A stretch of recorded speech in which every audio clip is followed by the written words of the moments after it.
బాపట్ల జిల్లా వేటపాలెం మండలం దేశాయిపేటలో ఎక్సైజ్ పోలీసులు తనిఖీలు నిర్వహించారు. ఓ ఇంట్లో గోవాకు చెందిన 157 క్వార్టర్ మద్యం బాటిళ్లు 9 ఫుల్ బాటిళ్లను స్వాధీనం చేసుకున్నారు. మద్యం బాటిళ్లను అక్రమంగా నిల్వ చేసిన ఇట్లా శ్రావణి అలియాస్ దుర్గాను అదుపులోకి తీసుకున్నారు. నిందితురాలని కోర్టులో హాజరుపరచనున్నట్టుగా ఎక్సైజ్ పోలీసులు తెలిపారు. ఇతర రాష్ట్రాల నుంచి మద్యాన్ని తీసుకువచ్చి అక్రమంగా అమ్మకాలు జరిగితే ఎంతటి వారైనా ఉపేక్షించేది లేదని ఎక్సైజ్ ఎస్ఐ శ్రీహరి హెచ్చరించారు. ఖమ్మంలోని కొత్త బస్టాండ్ వద్ద రోడ్డు ప్రమాదం జరిగింది. ఆగి ఉన్న లారీని ఐరన్ స్తంభాల లోడుతో వెళ్తున్న మరో లారీ ఢీ కొట్టడంతో లారీ డ్రైవర్ క్యాబిన్లో ఇరుక్కుపోయాడు. ప్రధాన రహదారి నుంచి లారీని తొలగించడం ఆలస్యం కావడంతో ట్రాఫిక్ భారీగా స్తంభించింది.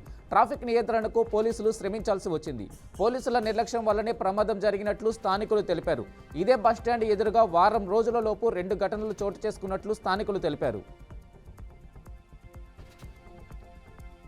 గుంటూరు జిల్లా వట్టిచెరుకూరు మండలం వింజనంపాడు గ్రామంలో రెవెన్యూ సదస్సు జరిగింది. జాయింట్ కలెక్టర్ భార్గవ్ తేజ ప్రజల నుంచి అర్జీలను స్వీకరించారు. ప్రజల నుంచి వచ్చిన ఫిర్యాదులను పరిశీలించి సమస్యలను వెంటనే పరిష్కరించాలని సంబంధిత అధికారులను ఆయన ఆదేశించారు. ప్రతి అర్జీని ఆన్లైన్లో నమోదు చేసి రిసీట్ ఇవ్వాలని జాయింట్ కలెక్టర్ సూచించారు.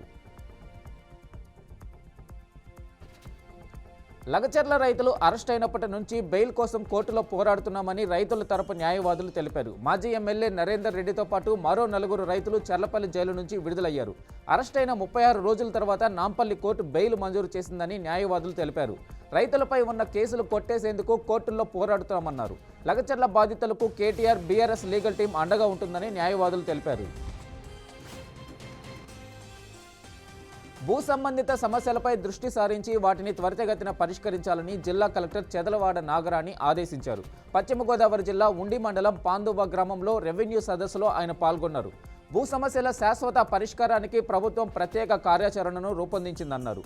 అధిక శాతం అర్జీలు రిజిస్ట్రేషన్ రెవెన్యూ అంశాలకు సంబంధించే ఉన్నాయన్నారు. గతంలో రీసర్వే ప్రక్రియలో తప్పిదాలను దృష్టిలో ఉంచుకొని రెవెన్యూ సదస్సులు నిర్వహిస్తున్నట్టు తెలిపారు.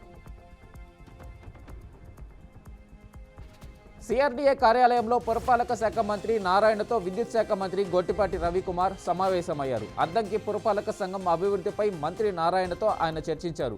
అద్దంకి మినీ బైపాస్కు నిధులు కేటాయించాలని కోరారు. సీసీ రోడ్లు డ్రైనేజ్ వ్యవస్థను మెరుగుపరిచేందుకు నిధులు కేటాయించి అభివృద్ధికి సహకరించాలని విజ్ఞప్తి చేశారు. అద్దంకి పట్టణంలో వీధి దీపాలు, సీసీ రోడ్ల నిర్మాణానికి, ఇతర బ్యూటిఫికేషన్ పనుల కోసం సరిపడా నిధులను కేటాయించాలని కోరారు. మైనర్లను వేధిస్తే కఠిన చర్యలు తీసుకుంటామని జగ్గంపేట సీఐ వైఆర్కే శ్రీనివాస్ తెలిపారు. కాకినాడ జిల్లా జగ్గంపేటలోని ఎంపీడీఓ కార్యాలయంలో కిషోర్ వికాసం కార్యక్రమంలో ఆయన పాల్గొన్నారు. బాలల చట్టాలపై అవగాహన కల్పించారు. బాల్య వివాహాల నిర్మూలనకు ప్రతి ఒక్కరూ కృషి చేయాలని కోరారు. బాలికల చదువు ప్రపంచాన్ని పాలిస్తుందని deputy DMD HO doctor Saritha తెలిపారు. మహిళలు ఆరోగ్యంగా ఉండాలంటే పౌష్టికాహారం తీసుకోవాలని సూచించారు. బాపట్ల జిల్లా అద్దంకి మండలం చిన్నకొత్తపల్లి గ్రామంలో దారుణం చోటు చేసుకుంది. భూ తగాదాలతో చెన్నుపాటి వెంకటేశ్వర్లు అనే రైతును ఆయన అన్నదమ్ముల పిల్లలు ట్రాక్టర్తో గుద్ది చంపారు. ఆస్తుల వివాదంలో వీరి మధ్య గత కొంతకాలంగా వివాదం నడుస్తుంది. వెంకటేశ్వర్లను అడ్డు తొలగిస్తే సమస్య పరిష్కారం అవుతుందని భావించి దారుణానికి పాల్పడ్డారు. నిందితులను అదుపులోకి తీసుకుని విచారణ జరుపుతున్నట్లు పోలీసులు తెలిపారు. విధుల పట్ల నిర్లక్ష్యం వహిస్తే కఠిన చర్యలు తప్పవని అదోని సబ్ కలెక్టర్ మౌర్య భరద్వాజ్ అన్నారు. కర్నూలు జిల్లా పెదకడబూరు తహసీల్దార్ కార్యాలయంలో రెవెన్యూ అధికారులతో సమీక్ష నిర్వహించారు. డివిజన్లో అత్యధికంగా రెవెన్యూ గ్రీవెన్స్ పెండింగ్ సమస్యలు పెదకడబూరు మండలంలోనే ఉన్నాయని తెలిపారు. పీఆర్ఓ సర్వేయర్ యాక్షన్ ప్లాన్ చేసుకుని భూ సమస్యలను వేగవంతంగా పరిష్కరించాలన్నారు. వీటిపై ఎప్పటికప్పుడు తహసీల్దార్ పర్యవేక్షణ చేయాలని సూచించారు. విధుల పట్ల నిర్లక్ష్యం వహిస్తే శాఖాపరమైన చర్యలు తప్పవని హెచ్చరించారు.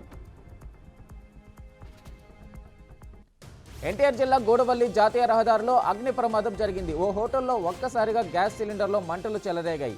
చుట్టుపక్కల షాపులు, నివాసాల్లో ఉన్న జనాలు భయాందోళనలకు గురయ్యారు. స్థానికులంతా కలిసి మంటలను అదుపు చేశారు.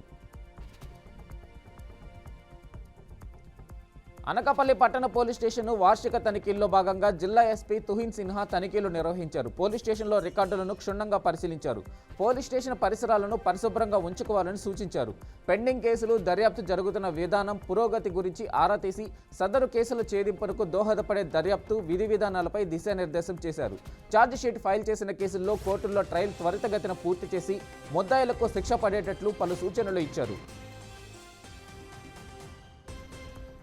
కేంద్ర మంత్రి అమిత్ షాపై చర్యలు తీసుకోవాలని ప్రజా సంఘాలు డిమాండ్ చేశాయి. గుంటూరు జిల్లా తాడేపల్లిలోని మున్సిపల్ కార్యాలయం వద్ద కేవీపీఎస్ ఆధ్వర్యంలో ప్రజా సంఘాలు నిరసనకు దిగాయి. పార్లమెంటులో జమిలీ ఎన్నికల బిల్లు వీగిపోయిన నేపథ్యంలో డాక్టర్ బిఆర్ అంబేద్కర్ను, రాజ్యాంగాన్ని అమిత్ షా అవమానపరిచారన్నారు. అమిత్ షా వ్యాఖ్యలను ఖండించిన ప్రజా సంఘాలు ఆయనపై చర్యలు తీసుకోవాలని డిమాండ్ చేశారు. నంద్యాల జిల్లా బలగానపల్లె మండలంలో నాపరాయి ట్రాక్టర్లకు వే బిల్లులు, రాయల్టీ లేకపోవడంతో అధికారులు వాటిని నిలిపివేశారు. దీంతో బనగానపల్లె డోన్ ప్రధాన రహదారి కూడలలో ట్రాక్టర్ డ్రైవర్లు, లోడింగ్, అన్లోడింగ్ కార్మికులు ఆందోళనకు దిగారు. గంట పాటు ట్రాఫిక్ నిలిచిపోయింది. ధర్నా మధ్యలో అంబులెన్స్ ఇరుక్కుపోయింది. విషయం తెలుసుకున్న బేతంచెర్ల ఎస్ఐ రమేష్ బాబు హుటాహుటిన ధర్నా స్థలానికి చేరుకుని రాయల్టీ, వే బిల్లులు సంబంధించిన ఉన్నతాధికారులతో మాట్లాడి ట్రాక్టర్ ఓనర్స్, డ్రైవర్లతో ధర్నాను విరమింపజేశారు. ఇందిరమ్మ ఇళ్ల సర్వేను పక్కాగా నిర్వహించాలని కలెక్టర్ రాజీవ్ గాంధీ హనుమంతు అన్నారు. నిజామాబాద్ జిల్లా మోర్తాడ్ వడ్యాడ్ గ్రామంలో కొనసాగుతున్న ఇళ్ల సర్వే ప్రక్రియను ఆయన పరిశీలించారు. సర్వేయర్లు దరఖాస్తుదారుల ఇళ్లకు వెళ్లి వివరాలు సేకరిస్తున్న తీరును పరిశీలించారు. మొబైల్ యాప్లో నమోదు చేసిన వివరాలు దరఖాస్తుదారుల వాస్తవ వివరాలతో సరిపోయా లేదా అన్నది గమనించి అధికారులకు పలు సూచనలు ఇచ్చారు. సర్వేను పకడ్బందీగా నిర్వహించాలని, దరఖాస్తుదారుల స్థితిగతులను క్షేత్రస్థాయిలో క్షుణ్ణంగా పరిశీలిస్తూ పూర్తి సమాచారాన్ని సేకరించి పొందుపరచాలని తెలిపారు. ఎస్సీ వర్గీకరణపై రాష్ట్ర ప్రభుత్వం ఏర్పాటు చేసిన డాక్టర్ షమీమ్ అఖ్తర్ కమిటీ హనుమకొండ జిల్లాలో బహిరంగ విచారణ నిర్వహించింది. వర్గీకరణపై ఉమ్మడి జిల్లా వ్యాప్తంగా రాజకీయ పార్టీలు, వివిధ ఎస్సీ కుల సంఘాలు ఇచ్చిన దరఖాస్తులను స్వీకరించారు.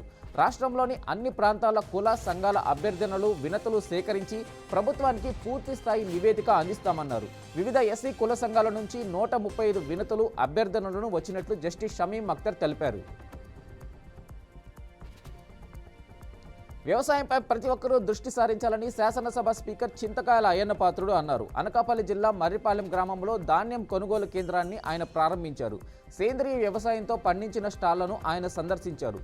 నాతవరం మండలంలో 8 ధాన్యం కొనుగోలు కేంద్రాలను ఏర్పాటు చేశామన్నారు. రైతులు ధాన్యం కొనుగోలు కేంద్రానికి వెళ్లకుండానే వాట్సాప్ ద్వారా స్లాట్ బుక్ చేసుకోవచ్చన్నారు. ఈ అవకాశాన్ని రైతులు సద్వినియోగం చేసుకోవాలని సూచించారు. శంషాబాద్లోని రాజీవ్ గాంధీ అంతర్జాతీయ విమానాశ్రయంలో తెలంగాణ పర్యాటక సమాచార కేంద్రాన్ని మంత్రి జూపల్లి కృష్ణారావు ప్రారంభించారు. దేశీయ, అంతర్జాతీయ పర్యాటకులను ఆకట్టుకునేందుకు తెలంగాణ పర్యాటక అభివృద్ధి సంస్థ సరికొత్త ఆవిష్కరణలకు శ్రీకారం చుట్టిందన్నారు. పర్యాటకులకు మెరుగైన సేవలందించే లక్ష్యంతో ముందుకు సాగుతున్నామని జూపల్లి కృష్ణారావు తెలిపారు. ఈ సమాచార కేంద్రంలో ఉదయం 6 గంటల నుంచి సాయంత్రం 10 గంటల వరకు సందర్శకులకు సేవలు అందుబాటులో ఉంటాయన్నారు.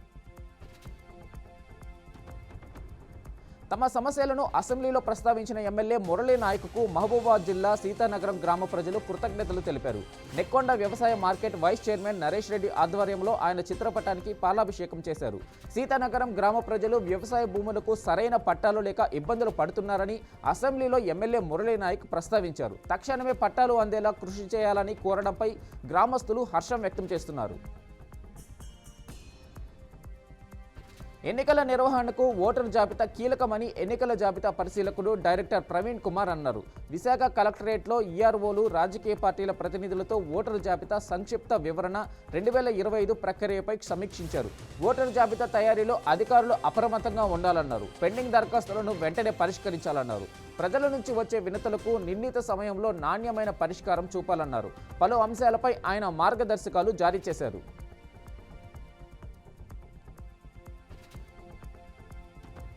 సీఎం చంద్రబాబు నాయుడు జనవరి 1వ తేదీన పల్నాడు జిల్లా పులిపాడులో ఎన్టీఆర్ భరోసా పింఛన్లను పంపిణీ చేయనున్నారు. సీఎం పర్యటన నేపథ్యంలో పల్నాడు జిల్లా కలెక్టర్ అరుణ్ బాబు, ఎస్వి శ్రీనివాసరావు అక్కడ జరగబోయే ఏర్పాట్లను పరిశీలించారు. గురజాల పట్టణంలోని పంచాయతీరాజ్ భవనంలో స్థానిక రెవెన్యూ అధికారులతో సమావేశమయ్యారు. పులిపాడు గ్రామానికి చేరుకొని హెలిప్యాడ్ కోసం స్థల పరిశీలన చేశారు. అనంతరం ముఖ్యమంత్రి పాల్గొని సభా ఏర్పాట్లను వారు పరిశీలించారు.